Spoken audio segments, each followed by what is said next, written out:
Okay, so welcome to the first of three videos that we want to go over about commas. So the purpose of this video is one, to teach you this comma rule that due to viewing your vignette drafts, um, we need to go over.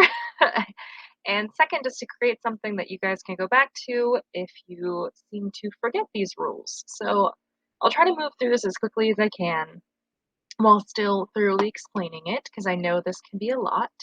But the first rule we want to visit is commas after introductory elements. So sometimes we have stuff in a sentence before the real sentence starts. And this stuff is called an introductory element. So if you see here this example, the real sentence is, "What do you think?" That's the sentence that we're actually saying. But people don't talk like that. We will put other stuff in when we speak. So if someone says, "Well, what do you think?"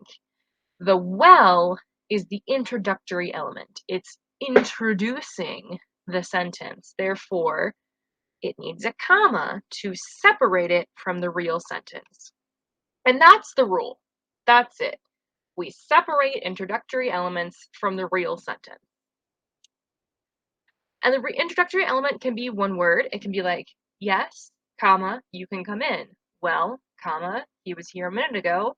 "No, comma, you can't have a cookie." "Why, comma, the whole story sounds suspicious." Those all are kind of simple. And then you get into things like "however," comma, and "thus," comma. However and thus get missed a lot, but they are still introductory elements because they come before the real sentence. The real sentence is, "I would say Jake is a jerk," or "we must be on our way."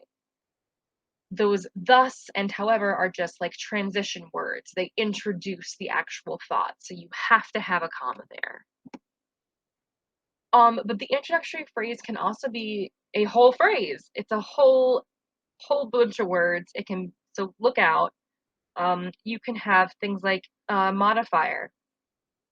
So giggling like a child, comma, he opened the last present. Dressed like a goddess, comma, to win the game, comma. All of these things you can have, like this one down here, this is super long. "Since my mind was not getting enough stimulation, comma, I decided to read a good book. As soon as we get there, comma, we are going to get some food." The thing to notice here is everything after the comma, all is the real sentence. We are going to get some food. I decided to read a good book. We waited for the game to start. Connor needed skill and luck. Macy walked down the stairs. All of these are the actual point. The introductory element is just introducing this thought. So here's what this looks like in a diagram for those who are diagram-minded. You've got the introductory element, comma, real sentence.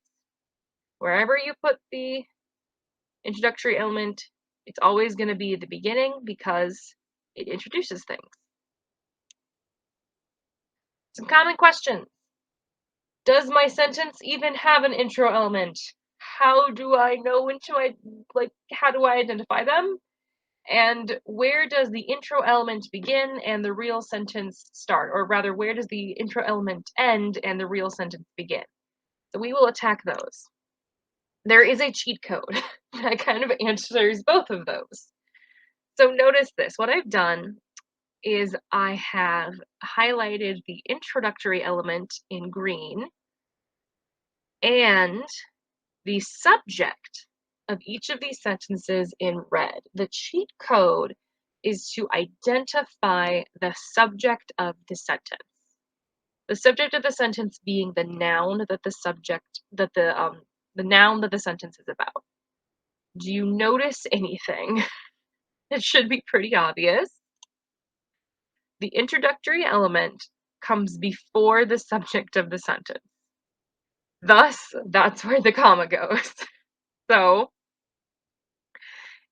you will notice that the comma is sandwiched in between your introductory element, and the subject. So if you can identify the subject, which is just the noun that the whole sentence is about, everything before that is your introductory element. So if you look here, yes is the introductory element.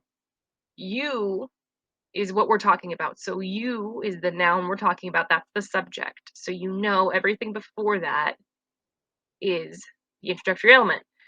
Same thing goes with this really long one.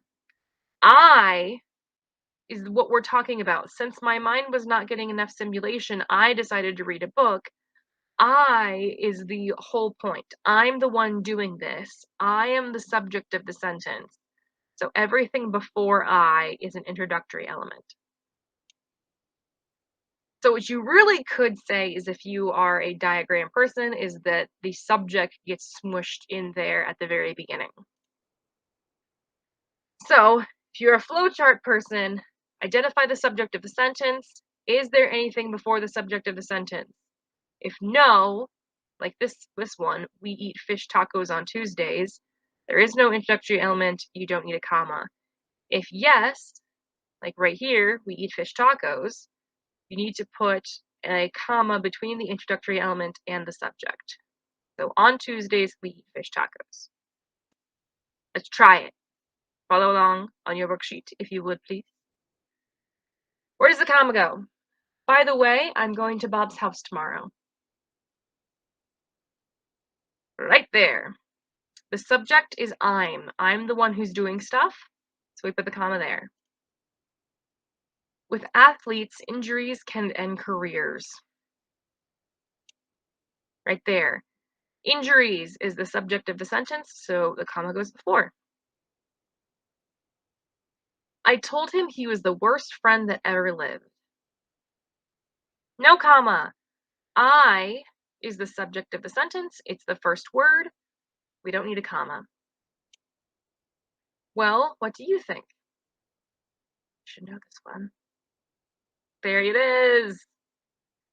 What is this? Is the what we're looking for? Because this is a question. We are asking what. So the comma goes before what. Without you, my life is meaningless.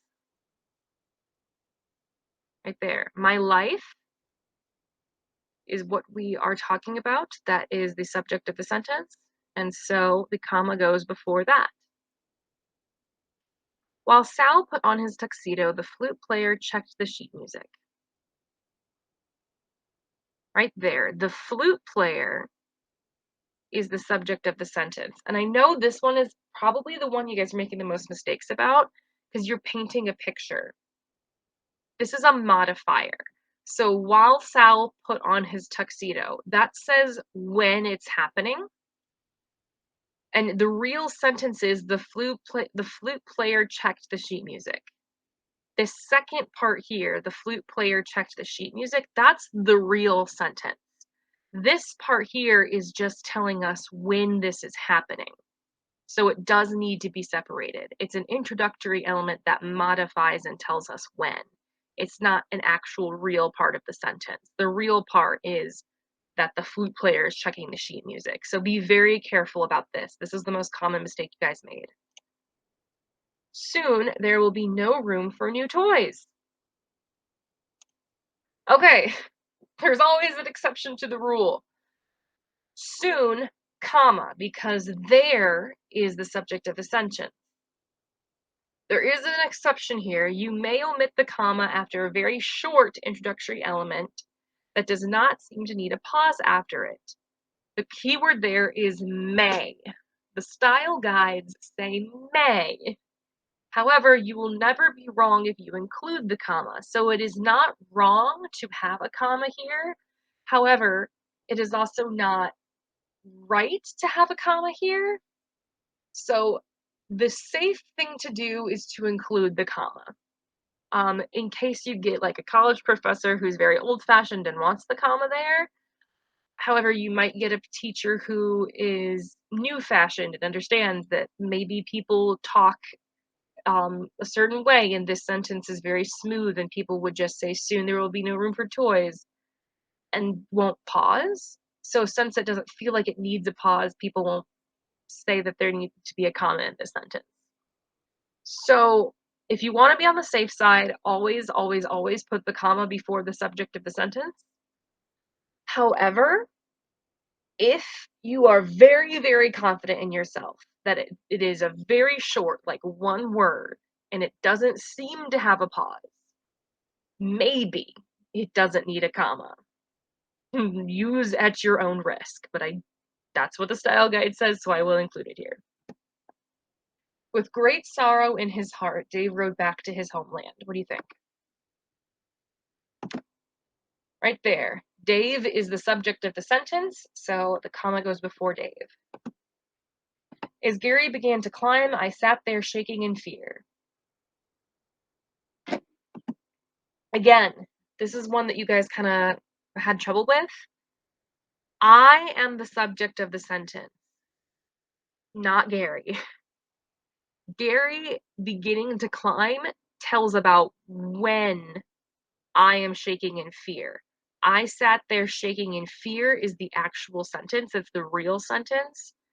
As Gary began to climb, just is telling us when I am shaking. So it does need to be separated by a comma. At the end of the block next to the old railroad in, oh, it should say station. Oh, typo, my fault. At the end of the block next to the old railroad station in Mill Heights, my grandfather owns a house. What do you guys think? This one's more complicated. Okay, it goes right there. My grandfather is the person we are talking about. So he's the subject of the sentence. I know you could have a really, really long introductory element. Don't be put off by that. Just go with it. My grandfather is the person you are talking about. He's the subject. And that's all she wrote. So I hope that was helpful to you guys, and I will see you in the next video.